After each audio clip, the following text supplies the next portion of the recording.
مبروك لجميع الناجحين في البكالوريا، والآتي إن شاء الله يكون أجمل إن شاء الله. بالنسبة للمؤجلين إن شاء الله النجاح يكون من نصيب، أما الراسبين إن شاء الله السنة القادمة. من المؤكد أني أصعب لحظات المرباه هي لحظات الانتظار قبل النتيجة. أنا عمري ما ننسى ننجح، ما ننجحش، ننجح.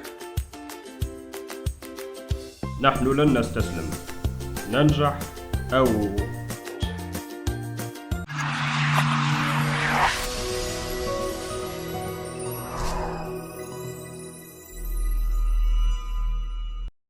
بمناسبة خروج نتائج البكالوريا حبيت نعمل فيديو صغيرة في يوميات GTS نعلق فيها اون جينيرال على النتائج، ونوجه نصيحة للراسبين والمؤجلين والناجحين. بالنسبة للراسبين نحب نقول لكم بداية النجاح هي الفشل، ما فما حتى مشكل كيف تطيح، وان شاء الله العام الجاي يكون النجاح من نصيبكم وان شاء الله بمعدل طيب. لكن النجاح هذا ما يجيش وحده، النجاح عنده شروط. اول شرط للنجاح ان تكون البداية بسيطة، كما قالوا قبل مرانا العلم جملة ذهب عنه العلم جملة، يعني ما تستناش في ليلة ونهار باش تنجح. النجاح هذا لازم بداية بسيطة ثم تقدم بشوي بشوي. ثانيا سجل أهدافك، في كل مادة لازم تحط هدف معين في المادة هذيك. المادة اللي أنت باهي فيها لازم تستغلها لوماكس، المادة اللي أنت خايف فيها لازم تعمل لها ريكوبيراسيون. الشرط الثالث للنجاح لازمك تكون أجور، وهذا يعطي نتائج مبهرة وصادمة. إذا كان أنت بديت بداية بسيطة وعملت أهدافك لازمك تكون أجور كل يوم تقدم في الأهداف هذيك. رابعا الإصرار. الإصرار هو لازم تكون راسك كاسح، أما راسك كاسح في السونس بوزيتيف، معناها كيف تطيح توقف، تطيح توقف. لازم ديما واقف ولازم ديما مصر أنك تنجح. والنصيحة الأخرانية هي النظام. النجاح هو النظام، لازم تكون منظم في حياتك باش تنجح.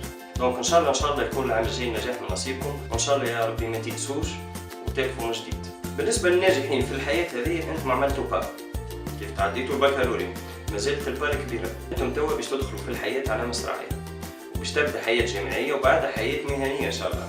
دونك لازم تختاروا التوجيه المناسب لكم، خاطر التوجيه هذا باش تبني عليه حياتك وباش تكمل به حياتك الكل. وشروط اختيار التوجيه المناسب أو الرائع 4 شروط.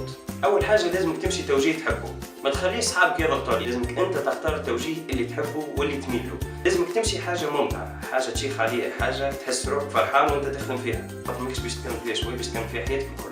الحاجة الثانية لازم تكون واقعي. ايش معناها تكون واقعي؟ لازم تمشي توجيه عنده افاق، خاطركم فما توجيه ما عندوش افاق، ما عندوش مستقبل.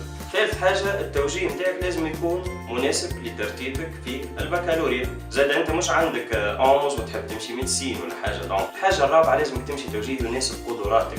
احنا حكينا على ميولاتك، توا نحكوا على قدراتك. تبدا انت بار اكزومبل عندك تحس روحك عندك لوجيك الجوريثميك سيتيرا، ما فيها باش تمشي انفورماتيك. تحس روحك تحفظ برشا وتميل لتسكي سيونتيفيك، ما فيها باش تمشي سيونس. وكتعليق عام على نتائج البكالوريا الملاحظ ان الولايات الداخليه هي الاقل في الرتب. نتائج هزيله جدا في الولايات الداخليه، وحسب ما راه هذا يعود ل3 اسباب.